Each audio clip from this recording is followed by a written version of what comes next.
Alright, hey everybody, welcome back to my channel, or if this is your first time coming here, welcome to my channel.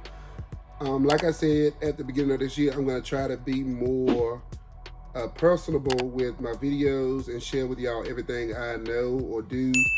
I do not proclaim to know everything, but based off of your comments and based off of some of the feedback that I've been receiving, my rambling helps.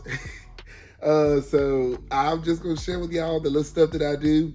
And I always assume that I'm on an island by myself when it comes to my way of thinking, because I can be an overthinker, I overplan a lot, I am not a person of surprise. So like when it comes to the unknown, I don't like that. So a lot of time I over prep or I overcompensate in areas where I really don't need to, but it helps me, and it has helped me be successful in my event planning, executing events, and just overseeing the whole dynamic of start to finish of doing my events. So I'm at my storage right now, and that's because to the untrained naked eye, it looks organized. And for the most part it is, but it's some stuff that's out of place, like my flowers. I got centerpieces here and there, and I'm gonna show y'all exactly what I'm talking about in a second. But for the most part, a lot of you have commented that have storages with your event items and said that you wish you were as organized as I am, or you wish your storage looked like mine. And it can look like this because I am a regular John, and the only thing I do is, what helps me is planning for your events a few days before it's time to actually do the event. I do not recommend coming in on the day of an event grabbing your stuff at all. I don't recommend that. I do not recommend waiting. I don't even recommend waiting the day prior to pull stuff out for an event, because you might be missing linen might have a spot on it. You might think you have something and don't have it. So the event that I'm planning for, and I'm not gonna say what event it is because this video is probably gonna get posted after this event, but the event that I'm planning for is this coming Saturday, and today is Monday, and I don't always plan it, pull my stuff out on Monday. Sometimes it'll be a Wednesday, Thursday at the latest. On Friday, if I don't have an option, I'll be on pins and needles trying to pull stuff out for that event for the weekend. So I'm just here pulling stuff out. I'm gonna organize some stuff, and I'm gonna show y'all my overall setup of my storage. This side of my storage is like my bread and butter, because this is where I started. At my other storage, I just had that 10 by 10, and I had these shelves, and all of what you see on these shelves, or not, no, it might not be all. Yeah, it might be all. But most of what you see on these shelves is what I already had at that storage. So this was the first thing I really ever set up and brought over here. And everything that you see on this side, I did not share when I initially got the stuff, but I bought these shelves from Sam's for a cheaper price, and that's why this side kind of is the catch-all, but y'all will see in just a minute exactly what I'm talking about. What else? Oh, so just some helpful hints or helpful tips. When you do your event, I talked about doing the event prior to. After your events, I always recommend taking your time to break down your stuff. It is not a race against time unless there's a rate on the building that requires that person to be out at that time, but I always make sure that's communicated, because I don't want to catch myself being racing against having to be out of that building, because I'm not going to be responsible for that fee. That's why when I set up my events with my clients, once I confirm everything, can I back up for a second? This might be a long video, and this is going to be a helpful video for a lot of y'all, because there are a lot of unanswered questions that are asked, or that I rather explain like this. So let me back up. When I book an event, you have to pay a deposit in order to secure your date. That lets me know you're serious about booking and you're serious about me doing your event. I do not take an event off of word of mouth or promises. That goes for anybody. That's family. If my brother wanted to book an event with me, he has to pay a deposit. I do not issue invoices until after your deposit is paid, because I don't have time to get invoices out and then you be like, oh, never mind, I'm going with somebody else, so I'm just checking prices. When you reach out to me, we talk through like a consultation, talk about head count, talk about the location, talk about the distance to get there, what your expectations are for the event. We determine the price based off of that. That's why I don't share prices, because every event is different and my location is not the same as yours. I have done baby showers for as cheap as $475. When I first started this business in 2020, 21, whatever, when I first started this business, my goal was to get inventory. My goal was to get myself out there. That's why a lot of y'all are probably having a hard time getting yourself out there, because you're coming out the gate swinging. You're coming out charging these crazy prices, and then these clients are like, wait, I ain't seen too many events of yours. How you think I'm gonna pay XYZ for an event? I charged $475 for baby showers when I first started. And I think I offered that for like 30 guests. I didn't have throne chairs or nothing, the linen, and I stressed myself out doing it. Me and my wife made it happen with the help of God himself, but I would not recommend doing that. That puts you under stress. I barely made any money off the events, but guess what? I got pictures to prove that I can do your event. I got my clientele. I got repeat customers. I got inventory. I got stuff off of those events. So I started somewhere. That's why I don't share my pricing and stuff. So I said that to say, people are gonna shop around, and I'm not wasting my time sending invoices to people who are not serious about booking with me. So once you book your event, I get you an invoice of what we talked about, what you paid, when your last amount is required to be paid to me. And this could actually be in another video, so I'm not gonna even go too much into detail for that. But that's all a part of the planning process. You have to plan for your events. So I'm saying that to also say this: you have to plan when it's time to break down from these events. I would not recommend getting a bunch of totes, throwing linen, throwing centerpieces, throwing glasses, all of that in your totes when you pack up from an event. Me and my wife, it might take us between 20 to 30 minutes to break down an event on average. A lot of times the clients will help us. They already have stuff kind of put up. But when we break down events, what I do is I take my drapes, because ain't nobody eating off drapes. You're not wallowing in drapes. That does not have to be washed. After a while, I will wash them because I want them to smell fresh because they're sitting in storage. But after a couple of events, those drapes are just fine. Just fold them up and put them up. I'm gonna show y'all what they look like in a minute, how I keep them. Tablecloths and table linens get washed. The napkins get washed. I don't care if they use them or didn't, they get washed. So I put everything that's gonna come back to my storage in a tote together. So my drapes, my centerpieces, my props, stuff like that. If it needs to come straight back to storage, that goes in the tote. The next tote will have stuff that needs to go to my house to get washed, like chargers, glasses, linen, my dessert stands. That goes to the house to get washed and sanitized, and then I bring that back to the storage the next day.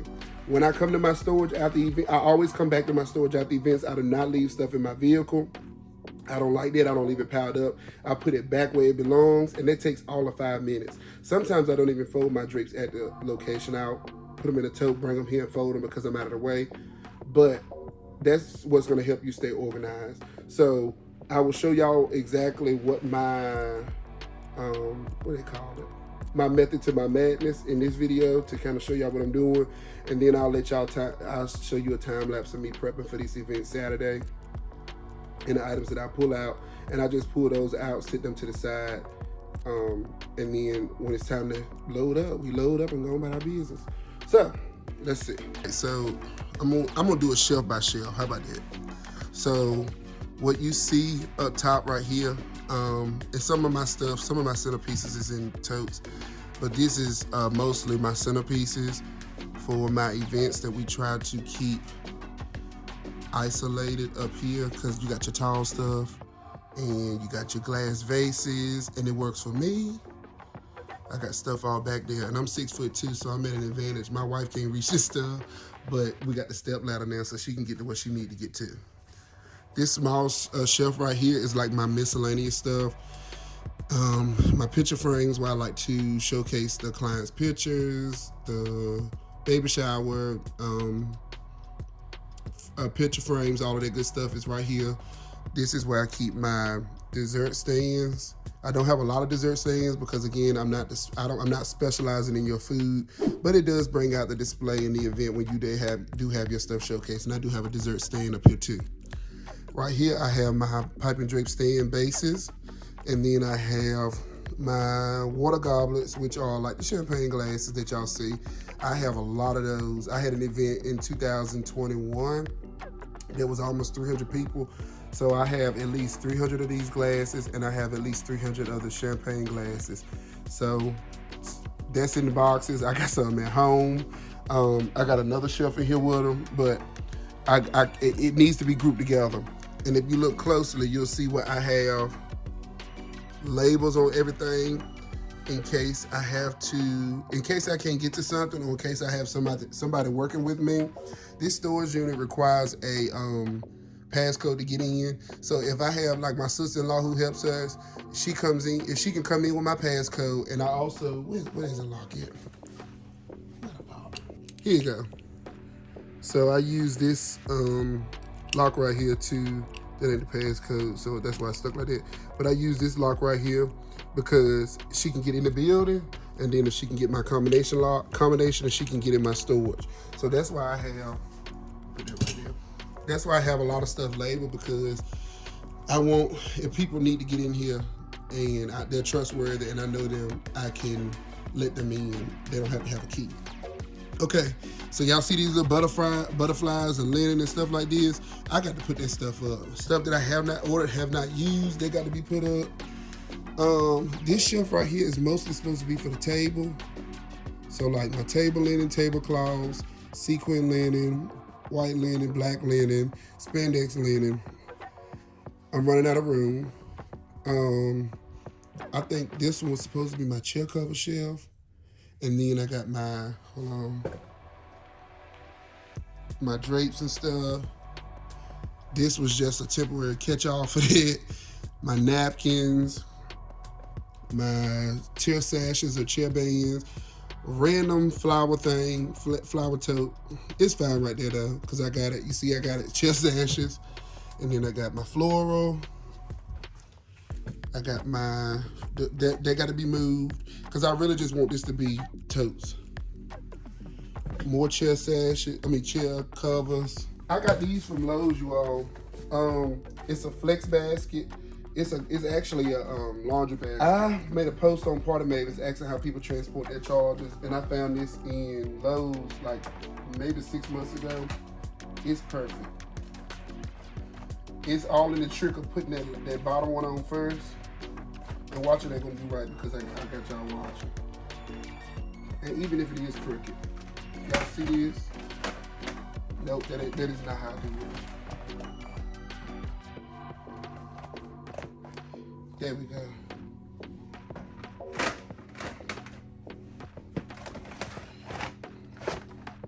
Y'all see? Giving myself more work, but they normally lay a little better than that, but I put my chargers in there, and that'll hold like 60 chargers, I think. Anyway, so random toast, iron for linen, steamers, extra blocks, centerpieces, napkin rings. All of this stuff need to be put up, because this is not how this shelf is supposed to look. And then I also have this one almost full, y'all. Personal stuff in the back. But we're gonna work it out.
All right, y'all. So that's pretty much it for this video.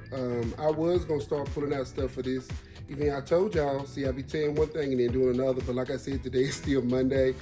So I'm gonna come back tomorrow with my wife and pull out the stuff that we need for the event this weekend. And if I need to place a last minute order on some linen or anything, I will do that. But like I said at first, to the untrained eye, the storage looked like it was organized, but it was still some odds and ends and stuff that I had to put up, which I did do that. I'm satisfied now. I was able to sweep it. I'm gonna probably go back to, I feel like some folks might ask, I'm gonna probably go back to Target and get some totes, or Walmart. The ones with the white lids I got from Walmart, but they're not as big as the ones from Target, and I like that they latch. And I think the ones from Target I got on sale, but normally they're like $9 or $10, so I think I'll get like 5 or 6 more of those totes. And the green totes, a good friend of mine used to work at Walmart, and after the Christmas holiday, they had these green totes on sale for like $1 a piece, I think. So I got those. I wish I had got more. I didn't know I was gonna have all this space, but y'all see all of this empty shelving I got for more inventory. This one looks a lot better. I get it consolidated and everything, and that's pretty much what you see is what you get. So again, my name is Thomas, and thank you again for stopping by my channel, Epitome of Excellence Designs and Decor, otherwise referred to as EOE Designs. I will be sharing more content like this, more event content, more tips, tricks, and stuff that I do. Might not be your cup of tea, but it definitely works for me. Make sure you hit the subscribe button and click the notification bell so you get notified when I upload my videos.